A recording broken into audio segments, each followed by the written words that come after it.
Hello viewers, நம்ம இன்றைக்கி இனிப்பு இடியாப்பம் பண்ணிக்கலாங்க. ரொம்பவும் சுவையாக இருக்கும். இதுக்காக அரிசி மாவு எடுத்துருக்கேங்க. நான் அரிசி மாவு எடுத்து நல்லா அதில் உப்பு கொஞ்சம் போட்டுக்கலாம்.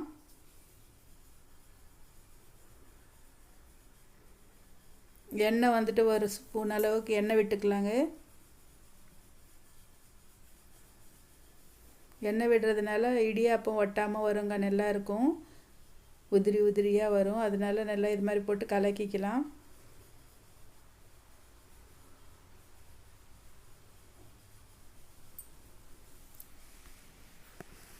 இப்போ வந்துட்டு சுடு தண்ணி நல்லா கொதிக்க வச்சுருக்கேங்க. அந்த தண்ணி கொஞ்சம் கொஞ்சமாக விட்டு கரண்டி விட்டு நல்லா கலக்கிக்கலாம் மாவு.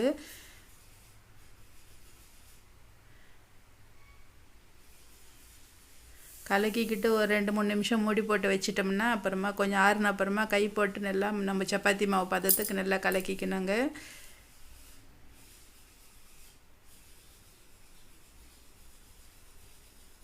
இது மாதிரி நல்லா கலக்கி வச்சாச்சு.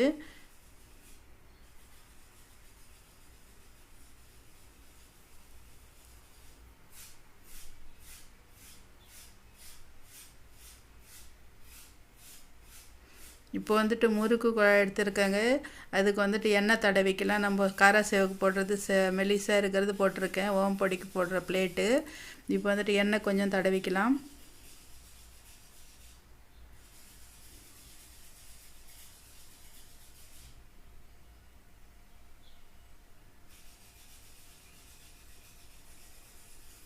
நம்ம கலக்கி வச்சுருக்கிற மாவு வந்துட்டு முறுக்கு குழாயில் போட்டுக்கலாங்க.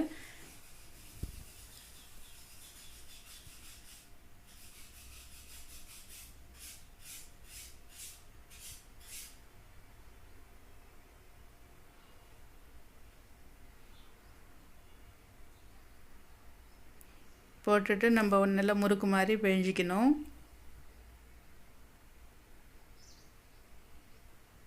இது வந்து இட்லி தட்டு எடுத்துருக்கேங்க. அது ஒரு காட்டன் துணி எடுத்து வெள்ளை துணி நல்லா இது மாதிரி நனைச்சி ஈர துணி போட்டிருக்கேன். இதில் வந்துட்டு நல்லா பிழிஞ்சிக்கலாங்க ஒன்று ஒன்றா.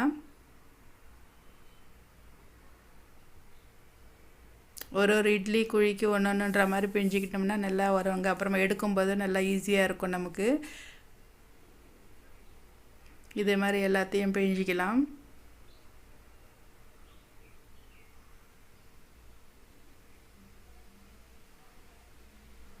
இப்போ வந்து நான் இட்லி பாத்திரத்தில் நல்லா தண்ணி கொதிச்சுக்கிட்டு இருக்குங்க. இது மாதிரி ஆவி வரணுங்க தண்ணி. அப்போ தான் நம்ம இடியாப்பத்தை வச்சுக்கணும். முதல்லையே சூடு பண்ணி வச்சுக்கணும் தண்ணியை. இப்போ வந்துட்டு இந்த இடியாப்பத்தட்டை வச்சுட்டு நல்லா ஒரு 5 நிமிஷம் நம்ம இந்த ஸ்டீம் எடுத்தோம், அது நல்லா ஆவி பிடிக்க வச்சோம்னா நல்லா இடியாப்பம் ரெடி ஆகிடுங்க.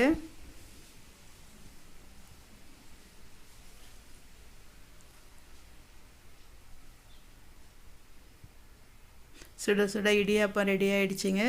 இதை வந்துட்டு இறக்கி வச்சுக்கலாம்.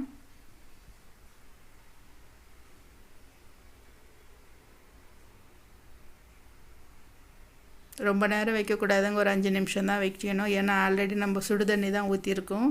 அதனால ஒரு 5 நிமிஷம் நமக்கு ஸ்டீம் எடுத்தால் சரியாக போயிடும் ஸ்டீமில் வச்சுக்கிட்டா. இப்போ இந்த இடியாப்பத்தை ஒரு பவுல் எடுத்துகிட்டு மிக்சிங் பவுல் அதில் போட்டுக்கிட்டு இருக்காங்க. ஒன்று ஒன்றா எடுத்து இது மாதிரி கொஞ்சமாக பிரித்து போட்டுக்கலாம்.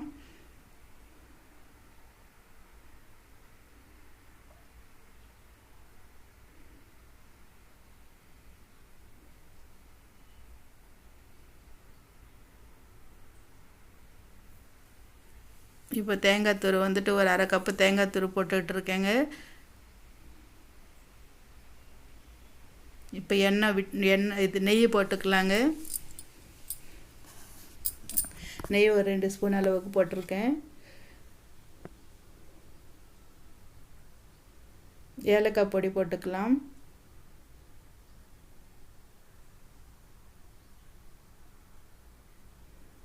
இப்போ தேவைக்கு ஏற்ற மாதிரி சர்க்கரை போட்டுக்கலாங்க. சர்க்கரையும் வெல்லமும் போட்டுக்கலாங்க. வெல்லம் வேணும்னாலும் வெல்லம் போட்டுக்கலாம். நான் சர்க்கரை போட்டு நல்லா இது மாதிரி கலக்கிக்கலாம்.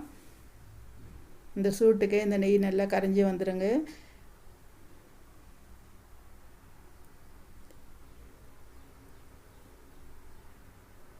சுட சுட நமக்கு ஸ்வீட் இடியாப்பம் ரெடி ஆகிடுச்சு. ரொம்பவும் சுவையாக இருக்குங்க. இது எனக்கு ரொம்பவும் பிடிக்குங்க. இது மாதிரி தேங்காய் போட்டு செய்கிறதுனால நான் வந்துட்டு இன்றைக்கி டெசிகேட்டட் கோகோனட் போட்டிருக்கேன். எனக்கு பச்சை தேங்காய் இல்லைன்றதுனால பச்சை தேங்காய் போட்டுக்கிட்டால் ரொம்பவும் நல்லா இருக்குங்க. நீங்களும் இதே மாதிரி ட்ரை பண்ணி பாருங்கள்.